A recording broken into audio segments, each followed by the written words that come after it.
All right, good afternoon, teacher cadets. Hopefully you guys that I didn't see yesterday had a great placement with your teachers on Monday if you were able to get there. You will go to your placement again on Friday, so I will see Group A in class on Thursday. Okay. What we're working on this week is just finding a standard that you may or may not be able to actually teach in your classroom.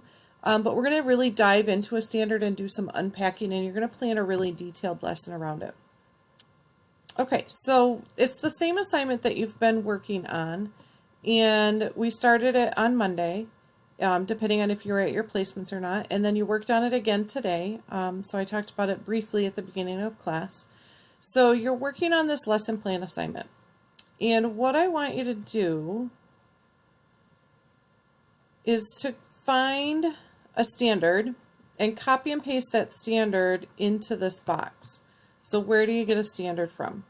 So remember when we did the creativity lessons earlier this year, you went to this MDE standards link, and when you click on the standards link, you can scroll down and find your subject area. So think about the subject area that your class is learning when you're there for the elementary buildings, and then find your grade level. All right, so scroll down to wherever you need to be, find your grade level, pick the actual standard. So I know for the math, when I was looking at those today, you have to, and these are live documents in the sense that you can, they're hyperlinked. So you can, click on the grade levels. But these are the summary pages at the beginning. And then when you get here, these are the actual standards.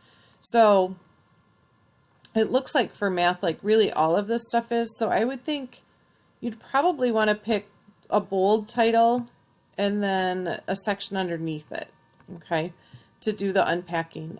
Depending on what it looks like, if it looks like it's a pretty meaty number, you could pick one number. But this is kind of the big idea of the standard, and then these are the individual object kind of things that they would need to do. So you'll copy and paste that into your box here to determine your standard, and then you're going to unpack it. And the unpacking is going to involve looking at nouns and adjectives, which is kind of figuring out what it is that the students are going to do.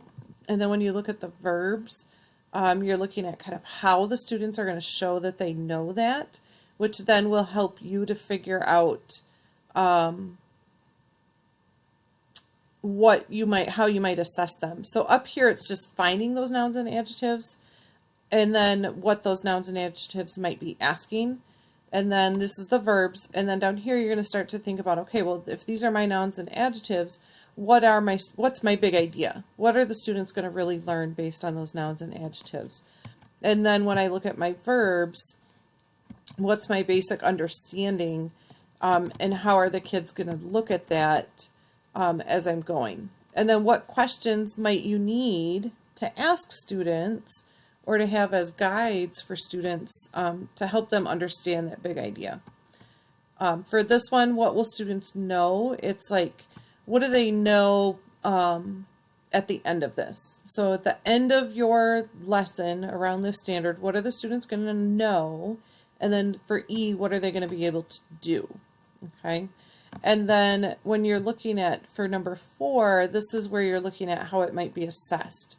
So the verbs are your performance tasks. This is what students will be able to do. And so when we think about standardized tests and all of the things that you're tested on there, the things that teachers do in class are to get you ready sometimes for those standardized tests ultimately that are on these standards. And so the verbs are helping your teacher to know how it's going to be assessed at the state level or the national level. So that's how they want to try to guide their own assessments. So that's what this part is asking you to do. So the first part of it's just doing some of this really big thinking. It's hard thinking and some pretty deep thinking about the standard itself before you even start to think about how you're going to, what activity you're going to do or what worksheet you want to use or the steps. And that's where we'll get into the lesson plan template, and we'll look at that next week. We'll start on that.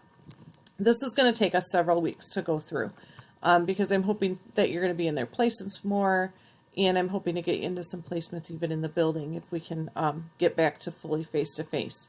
So by the end of the week, I want you to have finished steps 1, 2, 3, and 4. Okay, so just the identifying a standard and doing the unpacking of that. And then we will go into the detailed lesson plan, and we'll talk about that more next week. The other thing that you have, and I know like things got weird because then we went on that, we were fully remote, and then now we're on this hybrid. But the other assignment that you still have that I would like you and need you to do is this discipline plan assignment. I moved the due date, and with this one, remember, this was where you were going to observe a student in your placement, kind of identify students that might be struggling with behavior, and make some observations about how that student behaves. What are some of the triggers that might happen and cause the student to misbehave? What's the teacher doing to help correct those behaviors, and see if there's a pattern with the student behavior compared to what the teacher's doing, what's being asked of the class, all of that. So you're going to turn in to me by the 20th the notes that you made and your observations. They don't have to be extremely long, but enough that I can see over several days of in your placement, what were the things that you were noticing, what was the behavior that was there, and what did you see your teacher doing. And then you're going to write up your discipline plan of maybe how you would address it in your classroom if that was happening to you. What would you share with students ahead of time?